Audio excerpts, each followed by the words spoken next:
So a question that we're often asked, and we asked when we first entered, and in fact we're still asking, is how to navigate on the Dakar Rally.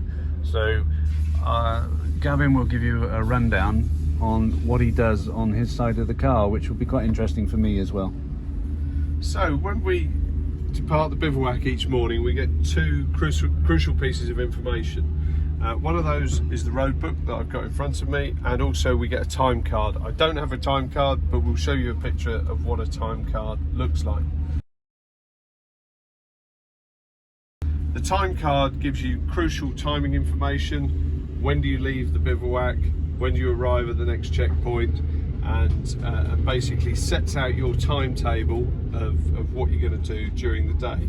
So for example, checkpoint 1 here on the road book is the time that you would leave the bivouac, and then when you arrive at your first test you get checkpoint 2, and you have a set amount of time to do that road section in between.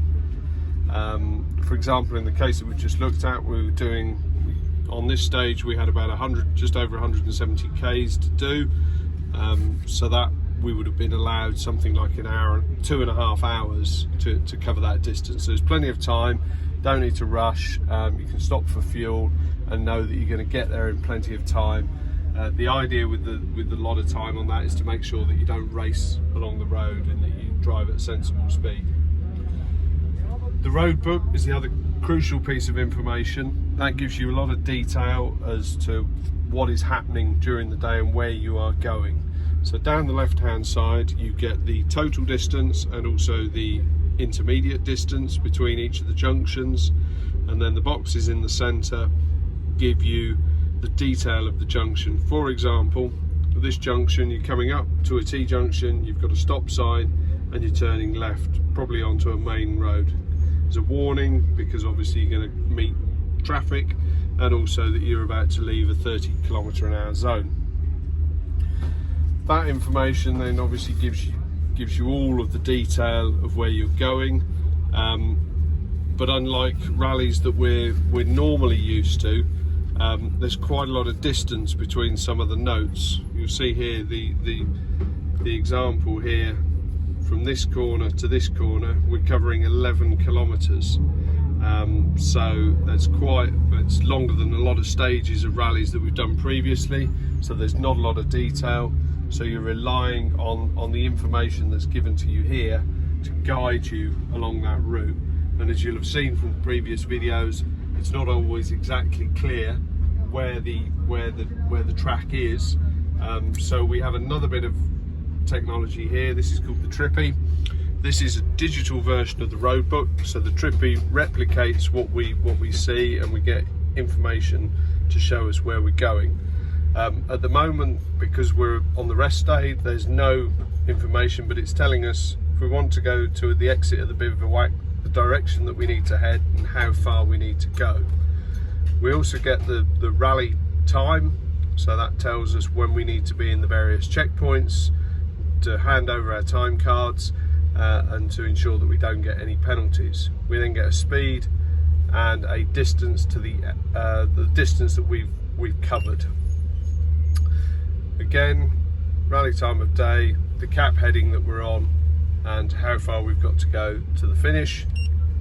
And then a crucial piece of information we found is a GPS trace. So when we're running on this and on a stage, we get a blue line on this display here that guides us, as well as the road book information, to make sure that we're approximately on the right course. There's many tracks that run alongside each other, so sometimes we have to merge across the tracks to join the right course. Another key piece of information, because the Dakar Classic is a regularity rally, we get each night when we arrive at the bivouac, we get the average speed tables for the next morning. The idea behind this is to make the rally accessible to lots of different cars and to people with lots of different experience.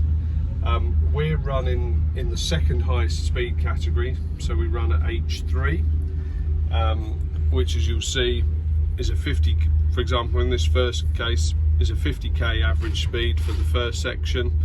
The higher speed category is 55, and then the lower speed 45 and 40. So with the low speed categories, this allows the cars like the 2CV and the Skoda that we're with to compete against the more traditional race cars and compete on this regularity rally. The challenge really for myself and for Andrew is that we're new to regularity rallies, so there's a lot of information here, but we wanted to make sure that we were going to be travelling at a relatively high speed to ensure that we weren't just going for a tour around the desert. So there is still that speed element of competition, but we have to try and get at each kilometre point, we have to be trying to do these average speeds and to be matching the time. Trying to do that as well as navigate and guide Andrew through the desert is pretty tough. So we have this screen in front of me here, which is a regularity calculator. All of the information I put into this screen in the evening, so that we know these dials in front of me when we're running in the rally. These dials will be telling us whether we're fast or slow at a given point, what the average speed is, the current speed that we're doing, and the trip distance. So with all this information, we can work out whether we're on target for our time. For example, if we get delayed, we miss a corner, or which is very easy to do because none of the tighter corners are marked as you get in a normal rally. If you miss a corner, or you misjudge quite how tight the corner is based on the information in the road book, and you lose a bit of time, you suddenly have to push very, very hard to get your average speed back. We had that experience both when we got caught behind the camels and also when we had a puncture. Trying to catch up the time, you're really pushing on and you're travelling at the pace that you would be on a stage rally anyway. So the speed element is there, but it's also the added element of trying to maintain your average speeds, because if we vary from the set times that we should be doing, we pick up penalties, whether we're faster or slower. So for me, there's a lot of information to be processing, a lot of information to give Andrew to try and keep us on the right track at any given time. And when some of these stages that we did, particularly when we were in the empty quarter, were an hour and 20 minutes, an hour and 15 minutes, it's concentrating on a lot of information for a very, very long time compared to what we're used to on stage rallying, where maybe 20 minutes, 30 minutes would be the maximum that you would see traditionally on a stage rally. So hopefully that gives you a bit of an insight into what happens on this side of the car, and some of the stuff that I'm processing and the information that I'm giving to Andrew. So what I do on this side of the car is I do something with this, and there's some other things down here that I do with my feet. And that's it, really. One more question, Gavin, because I sit on this side of the car and I don't really know what happens on that side of the car. Why is it that we're not necessarily winning the event in a reasonably well-prepared car with two people with a reasonable amount of experience, when there are some what you would consider to be unsuitable cars with people with very little experience? Can you explain briefly how the categories work so that people don't think that we're just rubbish being beaten by two girls in a 2CV? So the categories, and one of the things that we've discovered over the last week is that the categories here have a lot of impact in terms of the times that you're trying to achieve.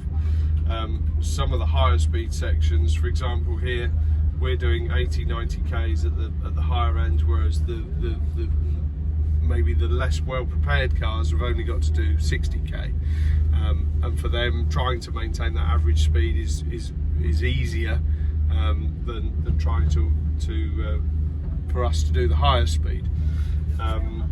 One of the other challenges is if we lose speed in a corner, or because the ground is rough, it takes us a longer time to build the speed up. So generally, for what we see in categories H3 and H4, people in these categories are very, very unlikely to win the rally. It's highly likely that the winner will come from H1 or H2, where the speed pressure is less and it's more to do with the maintaining that average.